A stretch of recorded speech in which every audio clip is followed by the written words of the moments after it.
भाई रहते थे। बड़ा भाई गंगाराम बहुत अमीर था। उसके घर में किसी भी चीज की कमी नहीं थी। वही छोटा भाई सेवकराम बहुत ही भोला और नेक दिल इंसान था। उसके परिवार में उसकी पत्नी और एक बच्चा था। वह इतना गरीब था कि वह मिट्टी के मकान में रहता था। गंगाराम की पत्नी के 3 पुत्रियों के बाद पुत्र हुआ था, तो गंगाराम ने एक बड़ा प्रोग्राम रखा, जिसमें उसने गांव के और बाहर के बड़े बड़े अमीर लोगों को बुलाया था।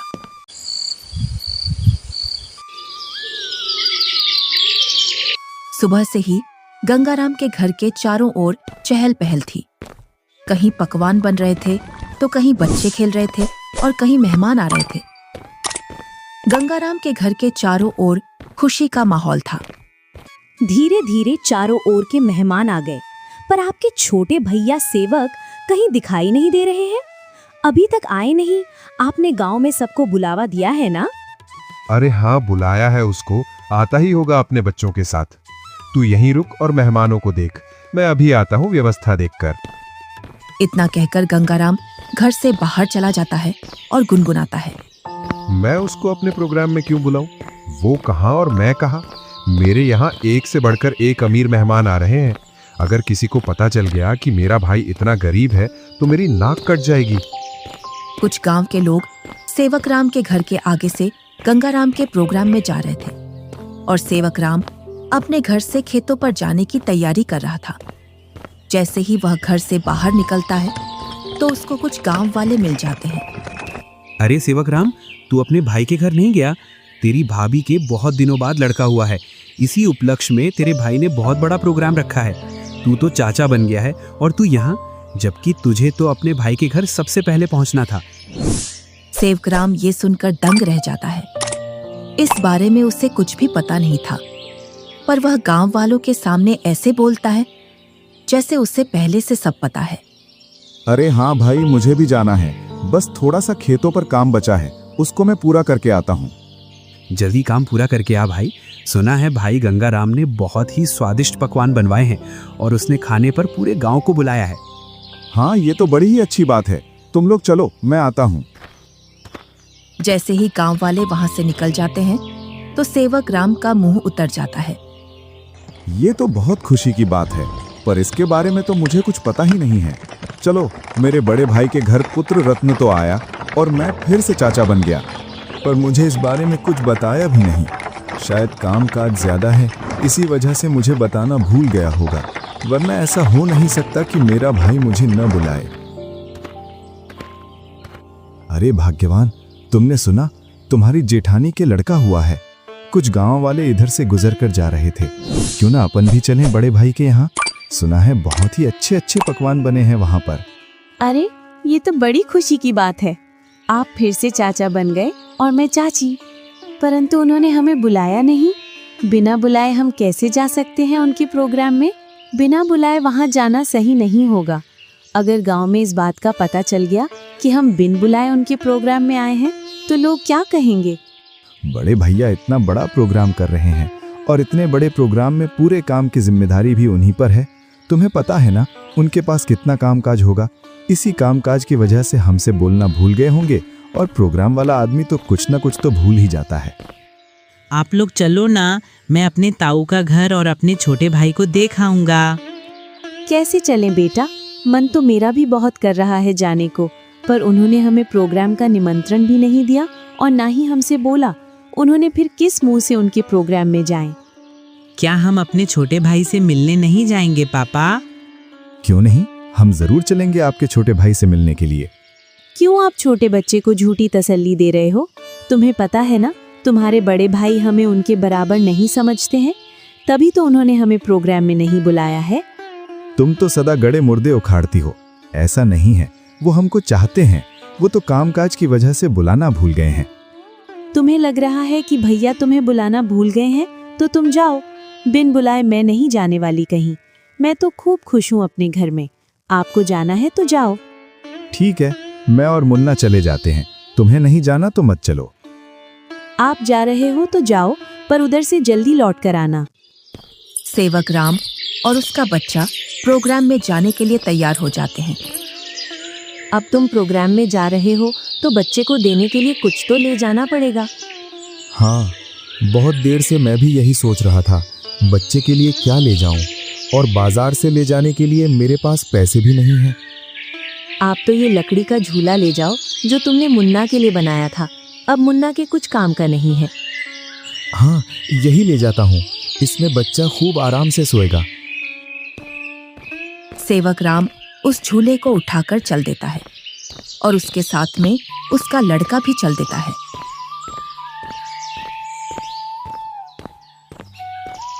थोड़ी देर बाद दोनों प्रोग्राम में पहुंच जाते हैं। यहाँ तो खूब अमीर मेहमान आए हैं और बच्चे को देने के लिए शानदार और महंगी महंगी वस्तुएं लाए हैं। मेरा झूला तो इनके आगे कुछ भी नहीं है। सेवक राम मेहमानों पर महंगी महंगी वस्तुएं देखकर अपने झूले की ओर देखता है और मन ही मन में सोचता है, मैं क्यों इस झूले को यहाँ लाया? यहाँ तो एक से बढ़कर एक वस्तुएं हैं बच्चे के लिए। मैं भी क्या सोच रहा हूँ, भला हाथ की बनी चीज और बाजार की चीजों में अंतर होता है।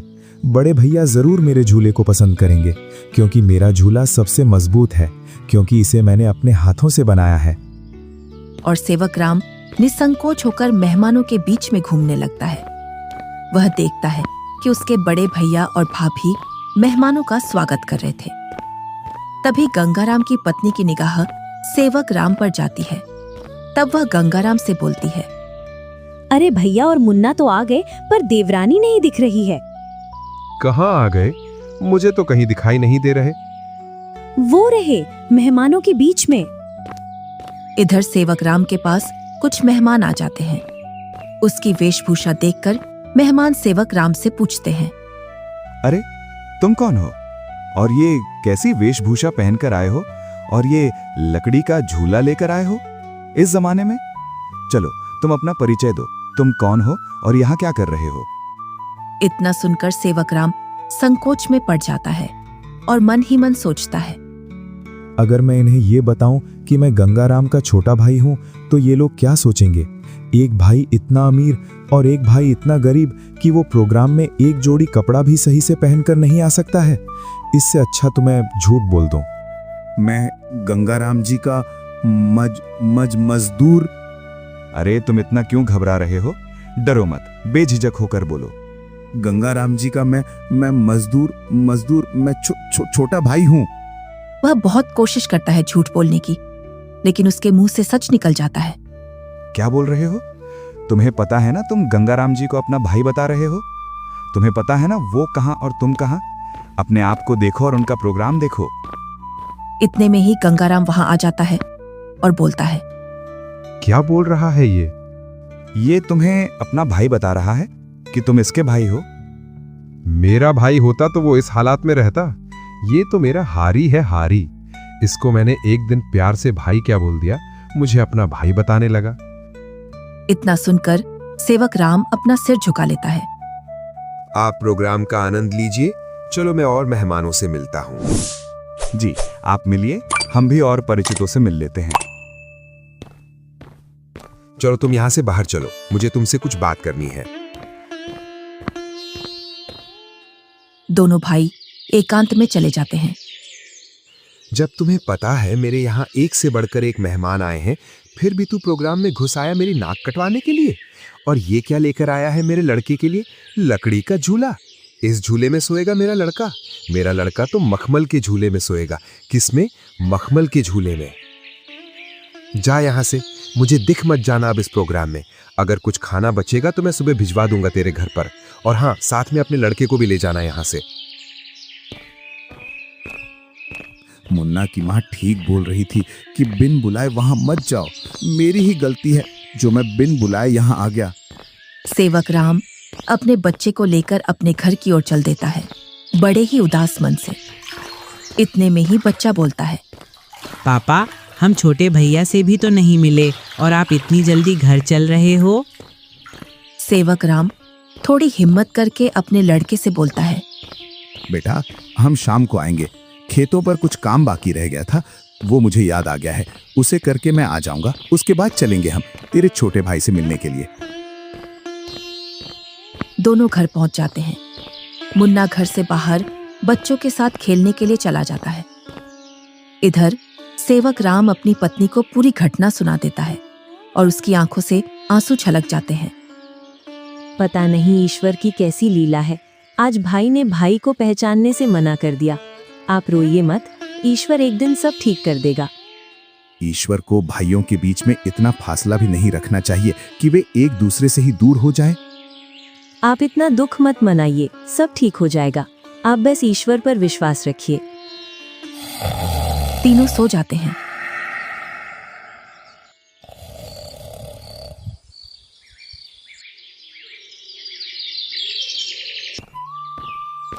दूसरा दिन गंगाराम के दरवाजे को कोई बजाता है। पता नहीं अब कौन आ गया। कल का इतना थका हारा हूं, फिर भी लोगों को समझ में नहीं आता है और आकर दरवाजा खटखटाने लग जाते हैं। गंगाराम जैसे ही दरवाजा खोलता है तो वह देखता है कि सामने एक साधु खड़ा है। क्या है महाराज, क्यों दरवाजे को बजा रहे हो? कुछ नहीं बेटा, बड़े जोरों की भूख लगी है।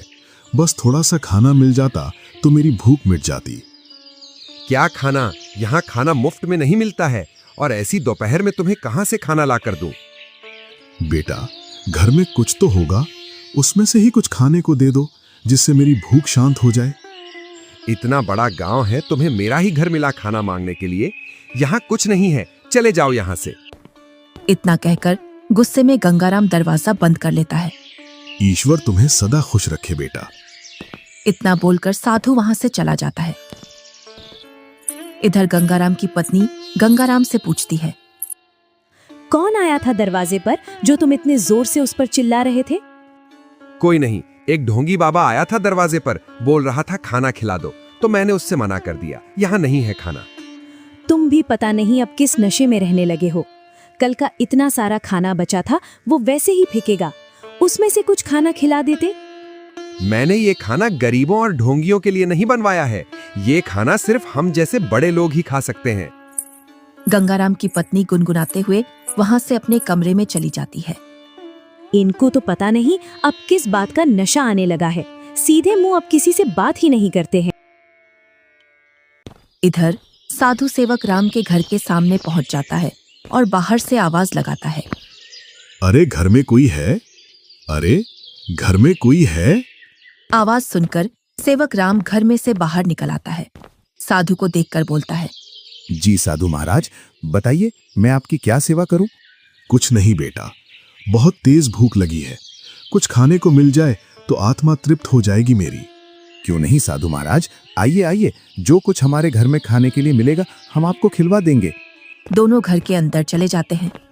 सेवक राम और साधु जमीन पर बैठ जाते हैं और सेवक राम अपनी पत्नी से बोलता है, अरे भाग्यवान, घर में कुछ हो तो खाने का साधु महाराज को ले आओ।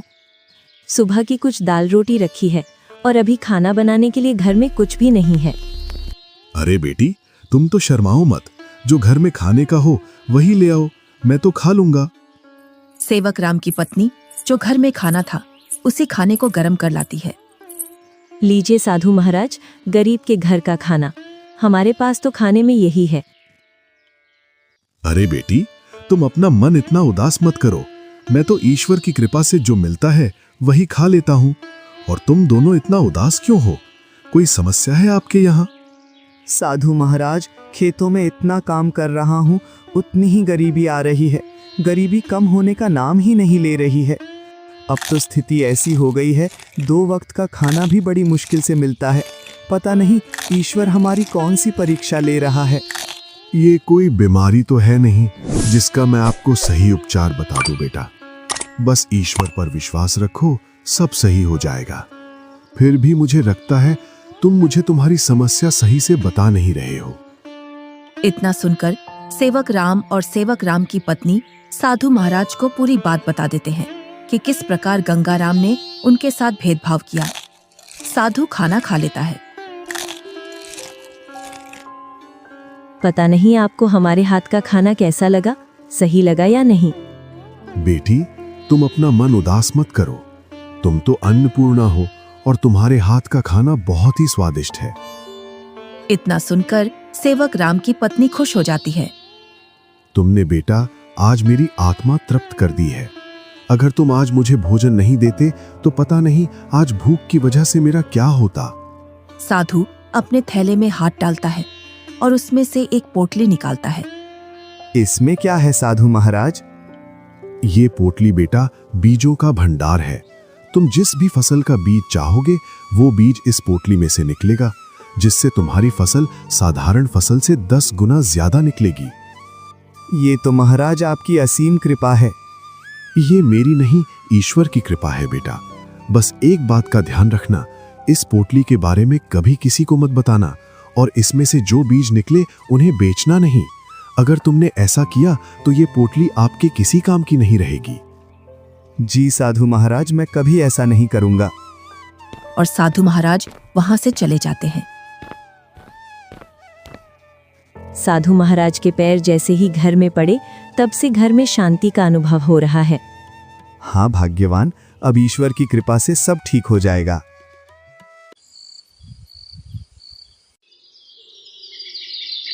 जैसे ही सेवक राम ने अपने खेतों में उन बीजों की बुआई की तो चारों ओर सेवक राम की फसल के ही चर्चे थे।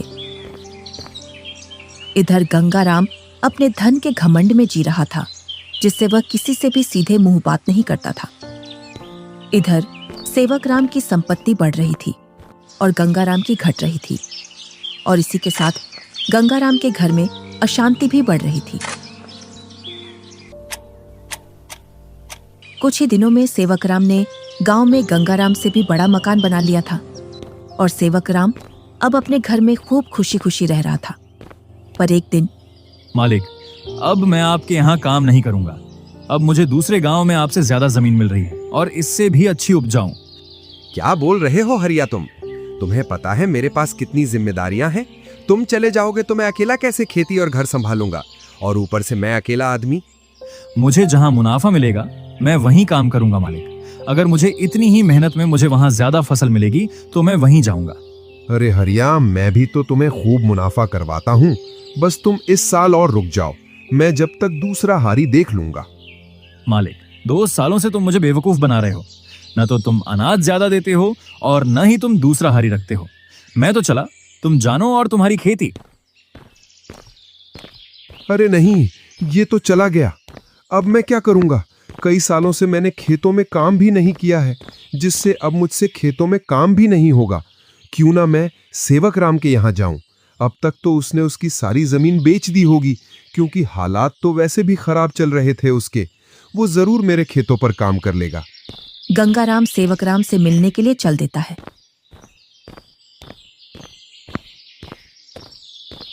जैसे ही वह उसके घर के सामने पहुंचता है तो वह सेवक राम के घर को ढूंढने के लिए उस मोहल्ले में चारों ओर घूम जाता है।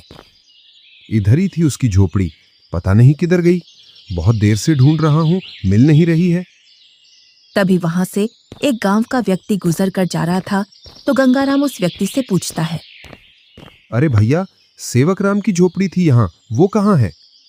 कितने दिनों बाद आ रहे हो भैया इधर? शादी के बाद अब आया हूँ इधर। इसीलिए तो तुम्हें वो झोपड़ी नहीं मिल रही है। अरे भैया, तुम जो सामने मकान देख रहे हो बहुमंजिला, यही घर है सेवक राम का। ये कैसे हो सकता है? 2 साल पहले तो ये गरीब हुआ करता था। हाँ भैया, 2 साल पहले गांव में सबसे गरीब व्यक्ति यही था। पता नहीं भैया, इसने खेतों में कौन सा खाद डाला है जिससे इसकी पैदावार सबसे ज्यादा निकलती है। घर बताने के लिए बहुत बहुत धन्यवाद। और गंगाराम उस घर के अंदर चला जाता है।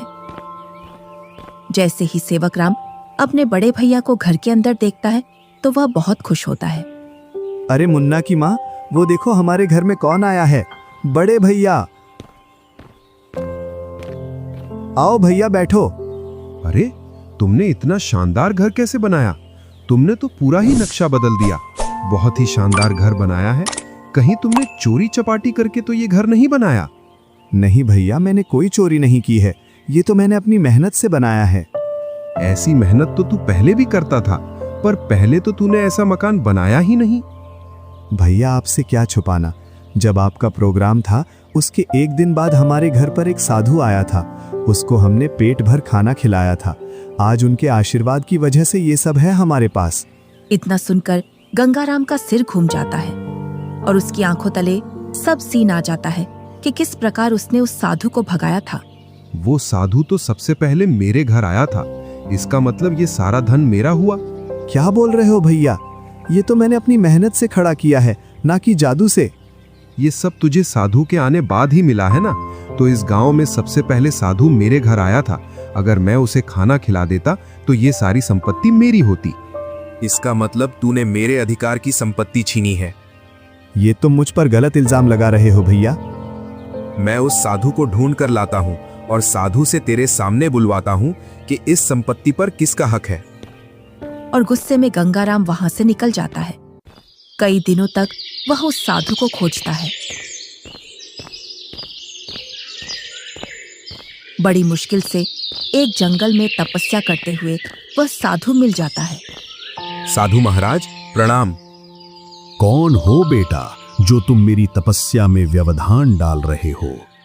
मैं गंगाराम हूँ। आज से 2 वर्ष पूर्व तुम मेरे घर आए थे खाना खाने के लिए, जब तुम्हें जोरों की भूख लग रही थी। तुम तो वही हो ना जिसने खाना देने से मना कर दिया था? हाँ, पर उस संपत्ति पर पहला हक मेरा बनता है जो तुम मेरे भाई को देकर आए हो, क्योंकि तुम खाना मांगने सबसे पहले मेरे घर आए थे। कौन सी संपत्ति? मैंने तो उसे सिर्फ आशीर्वाद दिया था, क्योंकि उसने बड़े ही सम्मान के साथ खाना खिलाया था, और वो धन तो उसकी मेहनत और ईमानदारी का फल है। इतना सुनकर गंगाराम गुस्से में साधु से बोलता है, साधु, तुम मेरे साथ अन्याय कर रहे हो, क्योंकि उसकी संपत्ति पर पहला अधिकार मेरा है, क्योंकि तुम सबसे पहले मेरे द्वार पर आए थे। अगर तुम मुझे ये पहले ही बता देते कि मैं तुझे और भी अमीर बना दूंगा, तो मैं तुम्हें उससे भी अच्छा भोजन कराता। उसने क्या खिलाया होगा आपको? सूखी रोटी? गंगाराम साधु से बहुत वाद विवाद करता है और गुस्से में साधु से बोलता है, जिससे साधु को क्रोध आ जाता है। बालक, तुमने मेरी सब्र की सीमा खत्म कर दी है। तुम मेरे श्राप से अब बच नहीं सकते हो। इतना सुनकर गंगाराम के होश उड़ जाते हैं। इतने में ही सेवक राम और गंगाराम की पत्नी आ जाती है। क्षमा कीजिए साधु महाराज, क्षमा कीजिए। अरे बेटी, तुम क्यों माफी मांग रही हो? मेरे पति थोड़े उग्र हैं, उनको पता नहीं है किससे कैसे बात करना है।